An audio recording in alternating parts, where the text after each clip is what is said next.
حضرت امام زرقانی نے یہاں ایک بڑا خوبصورت واقعہ لکھا ہے کہ ایک دن حضور سیر کرتے کرتے مدنی زندگی میں باہر تشریف لے گئے. وہاں ایک قافلے نے پڑاؤ کیا ہوا تھا اور ان کے اونٹ چل رہے تھے. ایک سرخ رنگ کا اونٹ حضور کو پسند آ گیا. قافلے والوں سے پوچھا اس اونٹ کو بیچتے ہو؟ انہوں نے بیچنا تھا یا نہیں بیچنا تھا. حضور نے پوچھا تو کہا ہاں بیچتے ہیں. میرے شیخ کہتے ہیں میں دل ویچا میں جگر ویچا جے پیارا محمد آ جاوے نہیں میں اپنا سارا کر ویچا جے پیارا محمد آ جاوے. انہوں نے بیچنا تھا یا نہیں؟ کہا جی ہم بیچتے ہیں. اچھا کتنے کا بیچتے ہو؟ کہا جی اتنے کا. سودا طے ہو گیا.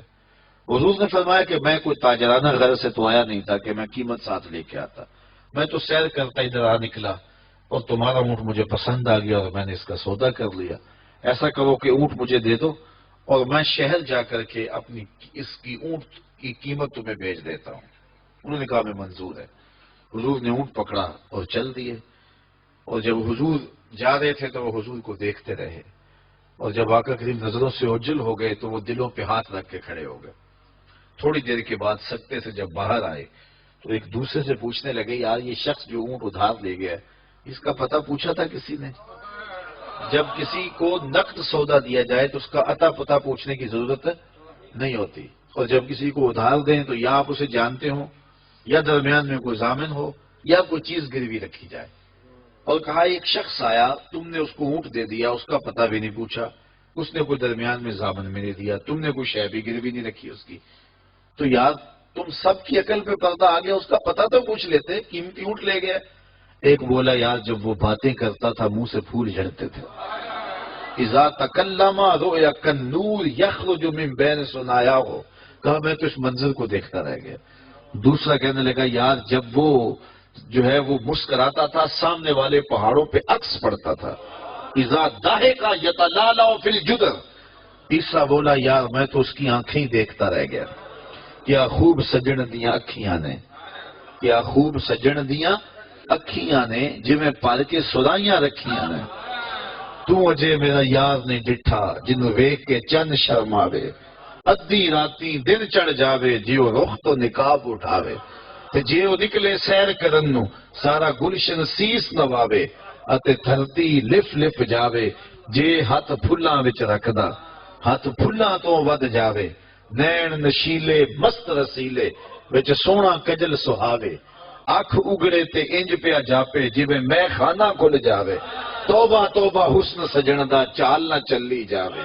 بجلی ڈردی لشک نہ مارے متا بے ادبی ہو جاوے. تے جے او کھولے پیچ زلف دے اتے راہی راہ پل جاوے. توبہ توبہ حسن سجن دا چال نہ چلی جاوے. علم خدا نے اینا دتا عقلاں وچ نہ آوے. عقل خدا نے اینی دتی علماں وچ نہ آوے. کی اعجاز نظر وچ او دی جو آوے وک جاوے. خلق او دے نے مول ہی دنیا کوئی ودلا ہی جان بچاوے. آزم ایڈا سونا ماہی سانو کدھرے نظر نہ آوے. انہوں نے کہا جو بھی ہوا تم اس کے حسن میں کھو گئے اور وہ قیمتی اونٹ اپنے حسن کا جادو جگا کے تم سے ہتھیا کے لے گیا. امام زرقانی لکھتے ہیں جب انہوں نے یہ کہا نا کہ قیمتی اونٹ ہتھیا کے لے گیا تو اب تک خاموش بیٹھی خیمے کے پردے کی اوٹ میں بیٹھی قافلے کے سردار کی بیوی نے خیمے کا پردہ سرکایا اور ان سے مخاطب ہو کے بولی انا ضامنۃ لسامان جمالکم لا یغدر بکم. خبردار اس کے خلاف کوئی بات کی تو اگر وہ قیمت نہ دینے آیا تو مجھ سے لے لینا, میں اس کی ضامنہ ہوں. انہوں نے کہا اچھا تو اسے جانتی ہے؟ کہا واللہ میں بھی نہیں جانتی. تو کہا پھر ضمانت کیسے دے رہی ہے؟ کہا جب تم سودا کر رہے تھے خیمے کی اوٹ سے میں نے اس کا چہرہ دیکھا تھا اور جس کا چہرہ اتنا سونا ہو وہ جھوٹ بول ہی نہیں سکتا ہے. تھوڑی دیر گزری تو حضور کے غلام آ گئے کہ کون ہیں لوگ جن سے ہمارے آقا نے اونٹ خریدا تھا. انہوں نے کہا یہ ہم لوگ ہیں. کہا یہ حضور نے کھجوریں تمہاری ضیافت کے لیے بھیجی ہیں اور یہ تمہاری قیمت ہے. انہوں نے کہا قیمت بعد میں دینا ہم تو خود بک گئے ہیں, ہمیں پہلے بتاؤ وہ پیارا رہتا کہاں ہے. تو کہا یہ نخلستان مدینہ جو سامنے دکھائی دیتا ہے یہی ڈیرے ہیں اس محبوب کے. تو امام زرقانی لکھتے ہیں سارا قبیلہ, اس قبیلے کا نام تھا وفد طارق, وہ سارے کا سارا وفد طارق اٹھا اور مدینہ المنورہ پہنچا اور حضور کے قدموں میں جا کے بیٹھ گیا. تیری تک کے ادامہ میں مرید ہو گئے. تو چہرہ اتنا خوبصورت تھا, اللہ اکبر, دیکھنے والے کہا کرتے ہیں اللہ اللہ، یاد آتا ہے خدا دیکھ کے صورت تیری۔ تو کسی سے اگر پیار اس لیے کیا جاتا ہے کہ وہ سونا بڑا ہے، تو پھر آؤ نا اس سے پیار کیجئے جو اتنا سونا ہے کہ پیر مہر علی بول کے کہنے لگے، مکھ چند بدر شاہ شانی ہے، متھ چمک دی لاٹ نورانی، کالی زلف تے اکھ مستانی ہے، مخمور رکھی مد بھریاں۔ اعلیٰ حضرت بریلی سے بول رہے ہیں، ذرا لہجہ دیکھیے کتنا خوبصورت ہے۔ بل بل نے گل ان کو کہا، بلبل کی منتہائی پرواز تو یہ کسی کو پھول کہہ دے، وہ پھول سے آگے تو سوچ نہیں سکتی، لیکن اس نے بھی پھول کہہ دیا۔ بلبل نے گل ان کو کہا، کمری نے سروے جاں فضا، حیرت نے جھنجھلا کے کہا یہ بھی نہیں وہ بھی نہیں۔ خورشید تھا کس زور پر، کیا بڑھ کے چمکا تھا کمر، بے پردہ جب وہ رخ ہوا یہ بھی نہیں وہ بھی نہیں۔ وہ حسن دیا اللہ نے اپنے محبوب کو، تو کسی سے اگر اس لیے پیار کیا جائے کہ وہ سونا بڑا ہے، تو مجھے بتاؤ کہ حضور جیسا سونا زمانے میں کوئی ہو سکتا ہے؟ اللہ اکبر، سارے حسن حضور کے قدموں سے پھوٹتے ہیں۔ اور مجھے اتنا اچھا لگتا ہے یہ شعر اعظم چشتی مرحوم کا کہ اس نے پتہ نہیں کہاں بیٹھ کے یہ شعر لکھ دیا کہ سمجھا نہیں ہنوز میرا عشق بے ثبات، سمجھا نہیں ہنوز میرا عشق بے ثبات، تو کائنات حسن ہے یا حسن کائنات، تو کائنات حسن ہے یا حسن کائنات۔ تو اگر کسی سے اس لیے پیار کیا جاتا ہے کہ وہ خوبصورت بہت ہے، تو پھر بتاؤ حضور کے حسن، یاد حضور کے چہرے کا جمال اور رنگ اور شان تو پھر حضور کا چہرہ ہے نا۔ حضرت میمونہ بنت کردم رضی اللہ تعالیٰ عنہ فرماتی ہیں کہ مجھے حضور کی زیارت کا شوق ہوا تو میں اپنے والد گرامی کے ساتھ حضور کی زیارت کے لیے حجۃ الوداع کے موقع پہ میں حج کے لیے گئی، اور حضور سواری پہ بیٹھے تھے اور میں اپنے والد گرامی کے ساتھ حضور کی قربت حاصل کرنے کے لیے اور حضور کی زیارت کے لیے پہنچی۔ حضور کے چمکتے چہرے پر نظر جم نہ سکتی تھی اور میرے میں ہمت نہ ہوئی کہ میں حضور کے چہرے کو دیکھ سکوں۔ تو حضور سواری پہ بیٹھے تھے تو میں حضور کے پاؤں کو دیکھنے لگی۔ فرماتی ہیں کہ حضور کے انگوٹھے کے ساتھ والی جو انگلی تھی اس کا قد باقی انگلیوں کی مناسبت سے لمبا تھا۔ فرماتی ہیں ما نسیتو فی ما نسیتو طولا اصباحو، کہتی ہیں کہ آج تک اتنا عرصہ گزر گیا ہے، حضور کی مبارک انگوٹھے کے ساتھ والی انگلی کا حسن ہی میری نگاہوں سے ظاہر نہیں ہوتا۔ یار جس کی انگلی اور جس کے پاؤں کا حسن اتنا ہے، اس کے چہرے کی جمال کی کیفیت کیا ہوگی؟ وہ کسی شاعر نے کہا تھا نا کہ قدموں پہ جبیں کو رہنے دو، چہرے کا تصور مشکل ہے۔ قدموں پہ جبیں کو رہنے دو، چہرے کا تصور مشکل ہے، جب چاند سے روشن ایڑی ہے رخسار کا عالم کیا ہوگا؟ جب چاند سے روشن ایڑی ہے رخسار کا عالم کیا ہوگا؟ تو حضور علیہ السلام کے حسن اور حضور کے جمال کی وجہ سے اگر پیار کیا جائے تو پھر مجھے بتاؤ کہ حضور علیہ السلام سے بڑھ کر کائنات میں حسین کون ہو سکتا ہے، خوبصورت کون ہو سکتا ہے؟ تو اس لیے ہماری محبتیں اور ہماری عقیدتیں حضور کی بارگاہ میں دست بستہ حاضر ہوں۔ اب کسی سے اگر پیار کر لیا جائے تو اس پیار کے تقاضے کیا ہیں؟ بندہ جس سے پیار کرتا ہے اس کا کثرت سے ذکر کرتا ہے، اور یہ محفل میلاد اس عقیدت کا روپ ہے، محبت کے اس تقاضے کی تکمیل ہے۔ بندہ جس سے پیار کرتا ہے اس کا کثرت کے ساتھ ذکر کرتا ہے، اس کا جی چاہتا ہے کہ اس کا تذکرہ چھڑا رہے، اس کی باتیں ہوتی رہیں۔ رومی علیہ رحمہ جنہیں اقبال نے اپنا مرشد مانا ہے، ان کا کمال یہ ہے کہ وہ تمثیل سے بات کر سمجھانے کی عادت رکھتے ہیں۔ وہ اس نقطے کو بڑی خوبصورتی سے سمجھاتے ہیں کہ کسی نے مجنو کو دیکھا کہ ریت کے اوپر لیلا لیلا لکھ رہا ہے، اس نے رک کے پوچھا یہ کیا کر رہے ہو؟ تو گفت مشق نام لیلا می کنم خاطری خود را تسلی می دہم، اس نے کہا اپنے محبوب کا نام لکھ لکھ کے دکھی دل کو قرار دے رہا ہوں۔ تو رومی کہتے ہیں کہ اگر مجنو کو لیلا کا نام تسکین دیتا ہے تو امتی کو حضور کا نام تسکین نہیں دیتا۔ اور میں تو کہا کرتا ہوں میں خانہ سہارا دیتا ہے نہ جام سہارا دیتا ہے، ہم کو تو مدینے والے کا ایک نام سہارا دیتا ہے۔ ٹھنڈ پڑ جاتی ہے سینے میں جب کسی کے لبوں پہ اس مبارک نام کا چراغاں ہوتا ہے۔ تو جس سے پیار کیا جاتا ہے اس کا کثرت سے ذکر کیا جاتا ہے۔